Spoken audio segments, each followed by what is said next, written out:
오늘 본문은 하나님의 예언대로 세상이 움직이고 있음에도 아직도 자기의 뜻에 옳은 대로 살아가는 사람들이 있었습니다. 그것이 바로 오늘 본문에 등장하는 이스마엘입니다. 그는 바벨론에서 잔류한 유다 백성들을 관리하도록 남겨놓은 그다랴를 살해했습니다. 그리고 잔류민들을 데리고 암몬으로 도망하기 위해서 지금 계획하고 있습니다. 11절을 보면 가레아의 아들 요하난과 그와 함께 있는 모든 군 지휘관이 느다냐의 아들 이스마엘이 행한 모든 악을 듣고 현재 남유다에는 바벨론의 주력 부대가 바벨론으로 돌아간 상태였습니다. 그래서 오히려 이스마엘은 이 기회를 노리고 행동을 취했을 것입니다. 그는 아직 바벨론에 기속되는 것이 옳지 않다라고 생각했습니다. 그런데 그 선택을 본인뿐 아니라 잔류한 다른 백성들까지도 자유의지 없이 강제적으로 자신과 함께 망명시키려 했습니다. 이스마엘은 유다 총독 그다랴를 죽이면서 70명이나 되는 순례자를 또한 모두 죽였습니다. 그 이유는 자신의 악행이 군대 지휘관들에게 전달되기 전 암몬으로 피하기 위해서였습니다. 그러나 요하난과 군대 지휘관들은 한 마음이 되어서 이스마엘을 추격하였고 그 결과가 12절을 보면 모든 사람을 데리고 느다냐의 아들 이스마엘과 싸우러 가다가 기브온 큰 물가에서 그를 만나매. 이스마엘은 자신이 계획한 모든 것들이 완벽하다 생각했을 것입니다. 그러나 그 결과는 자신의 생각과 다르게 진행되어졌습니다. 이스마엘은 자신의 욕망이 앞섰던 사람입니다. 다른 사람들의 생각보다 내 자신을 중요하게 생각했습니다. 그래서 다른 사람들이 상처를 받거나 피해를 당하는 것에 신경 쓰지 않았습니다. 아마 잔류 백성들도 자신이 안전하게 도망하기 위해서 인질로 잡아갔을 것입니다. 그것을 우리는 포로가 되었던 사람들의 반응을 보면 우리는 알 수 있습니다. 13절을 보면 이스마엘과 함께 있던 모든 백성이 가랴의 아들 요하난과 그와 함께 있던 모든 군 지휘관을 보고 기뻐한지라. 잔류 백성들은 지금 이스라엘 백성이 걸어가는 길이 잘못된 길이라는 것을 알고 있었습니다. 이미 하나님의 예언대로 바벨론에게 멸망당했고 잔류한 사람들은 예레미야를 통해서 하나님의 뜻을 이미 전달받은 사람들이었습니다. 그래서 자신들을 구해줄 요하난을 만났을 때 기뻐했습니다. 이스마엘은 어떻게 보면 한 그룹의 리더자였습니다. 하지만 그는 자신을 따르는 사람들에게 믿음을 주지 못했고 그들의 마음을 얻지도 못했습니다. 잔류유다 백성들은 14절에 이에 미스바에서 이스마엘과 사로잡은 그 모든 백성이 돌이켜 가랴의 아들 요하난에게로 돌아가니 잔류유다 백성만 요하난에게 돌아가는 것이 아니었습니다. 41장 1절을 보면 이스마엘이 10사람과 함께 했다라고 기록하고 있습니다. 그런데 요하난을 피해서 8명이 피했다라고 성경은 말하고 있습니다. 이것은 리더십의 문제가 아니었습니다. 이스마엘이 선택한 길에는 하나님이 함께하고 있지 않았기 때문에 믿음의 사람들이 떠나갔던 것입니다. 우리의 삶 속에서 하나님의 길을 선택하는 것은 매번 일어나는 일은 아닙니다. 하지만 성경은 그런 환경들을 우리들에게 보여줌으로써 우리가 하나님을 선택하는 삶을 살아가야 함을 말해주고 있습니다. 오늘 본문의 첫 선택의 기로에 있었던 사람은 이스마엘이었고 두 번째는 요하난에게 그 선택의 길이 눈앞에 나타나게 되었습니다. 16절에 가랴의 아들 요하난과 그와 함께 있던 모든 군 지휘관이 느다냐의 아들 이스마엘이 아하김의 아들 그다랴를 죽이고 미스바에서 잡아간 모든 남은 백성 곧 군사와 여자와 유아와 내시를 기브온에서 빼앗아 가지고 돌아와서 분명 바벨론이 처음 침략했을 때만 해도 하나님의 일하심이 느껴졌습니다. 그래서 하나님을 경외하는 마음을 갖게 되었습니다.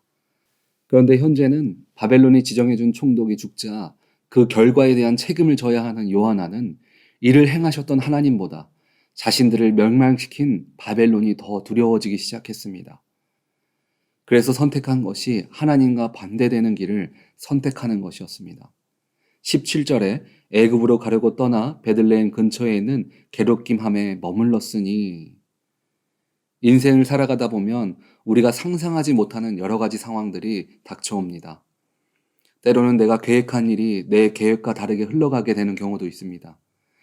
인생뿐 아니라 주님을 믿고 살아가는 크리스찬의 삶도 마찬가지입니다. 하나님을 믿었기 때문에 매 순간 평탄한 길만 걸어가는 것이 아닙니다. 그 모습의 예를 오늘 본문의 잔류 유다 백성들과 요한안을 통해서 우리들은 볼 수 있습니다. 첫 번째 상황은 내 의지와 상관없이 내게 주어진 길이 믿음대로 살아갈 수 없는 길이 생길 때가 있습니다. 이스마엘에게 끌려간 것은 본인들의 계획도 아니고 원하지도 않았습니다. 하지만 어쩔 수 없이 살아갈 수밖에 없는 길이었습니다. 우리가 살아가는 세상은 하나님 보시기에 정직한 삶이 아닌 경우들이 많습니다. 우리가 속해 있는 직장 또는 가정 가운데 포함되어 있다면 때로는 거짓을 말해야 할 때도 있고 하나님 보시기에 기쁜 삶보다 유익을 위해 삶을 먼저 선택해야 될 때가 있습니다. 저희 큰 집은 제사를 굉장히 중요하게 생각하는 집안이었습니다. 신앙을 가져도 제사를 드릴 수 없는 교회 대신에 천주교를 믿을 정도였습니다. 그래서 제가 엘레멘터리를 다닐 때까지 저희 가정 모두가 기도를 하더라도 제사에 매번 참석하게 되었었습니다. 어릴 때는 큰아버지가 시키는 대로 제사상 앞에서 가족의 건강과 내 자신의 미래를 위해서 하나님께 기도하라고 했었습니다. 하지만 그 모습은 주님이 기뻐하시지 않는다는 것을 나중에 알게 됐습니다. 두 번째 상황은 믿음의 길을 선택합니다. 하지만 내 환경이 믿음을 가진 만큼 좋게 열리거나 해결되지 않는 경우들이 생겨납니다. 이스라엘 백성들은 믿음으로 요한안을 선택하고 기뻐했습니다. 그리고 이제 내가 믿는 자로서 믿음으로 살아갈 수 있겠구나라고 생각했습니다. 하지만 현실은 다시 하나님과 멀어지는 애국 망명의 길을 자신의 의지와 상관없이 갈 수밖에 없는 상황을 갖게 되었습니다. 분명 하나님을 늘 선택하고 있는데 환경이 열려지거나 문제가 해결되지 않는 경우들이 있습니다. 기도하지 않을 때보다 믿음을 지키기 더 힘든 상황들이 우리가 기도하기 때문에 닥쳐올 때가 있습니다. 믿음을 지켜나가고 있지만 내 의지대로 살아갈 수 없을 때가 생기고 믿음으로 선택한 삶이 잘못될 수 있는 경우들이 우리 인생에도 생겨날 수 있습니다. 그때 우리들이 가져야 할 믿음은 천지를 지으시고 나를 이 땅에 보내신 하나님을 온전히 신뢰하는 것입니다. 사무엘의 어머니 한나는 자신의 자녀를 얻기 위해서 침묵으로 기도했을 때 제사장이 그 모습을 보고 술 취했다고 지적하기도 했었습니다. 그리고 자녀를 얻기 전까지만 해도 남편에게 사랑을 받았지만 그의 적수인 분인나가 한나를 업신여기고 힘들게 했었습니다. 하나는 인생에 자신의 의지대로 될 수 없는 상황 속에서 기도로 사무엘을 낳은 후에 이렇게 고백했습니다. 사무엘상 2장 6절에서 7절을 보면 여호와는 죽이기도 하시고 살리기도 하시며 수월에 내리기도 하시고 거기에서 올리기도 하시는도다. 여호와는 가난하게도 하시고 부하게도 하시며 낮추기도 하시고 높이시기도 하시는도다.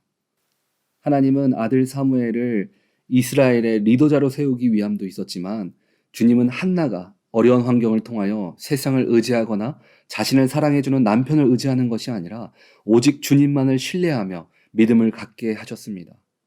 그래서 주님은 사무엘을 낳은 이후에 한나에게 9절을 보면 그가 그의 거룩한 자들의 발을 지키실 것이요 악인들을 흑암 중에 잠잠케 하시리니 힘으로 이길 사람이 없음이로다. 하나님은 한나의 입술을 통해서 세상이 이길 수 없는 지키시는 하나님을 고백하게 하였습니다. 오늘 본문의 잔류 유다 백성들은 믿음은 있으나 내 의지대로 살아갈 수 없는 환경 속에 있었습니다. 그들은 이미 바벨론을 통해서 하나님의 일하심을 보았습니다. 그래서 그들은 지키시는 하나님을 그 마음에 품고 기다렸습니다.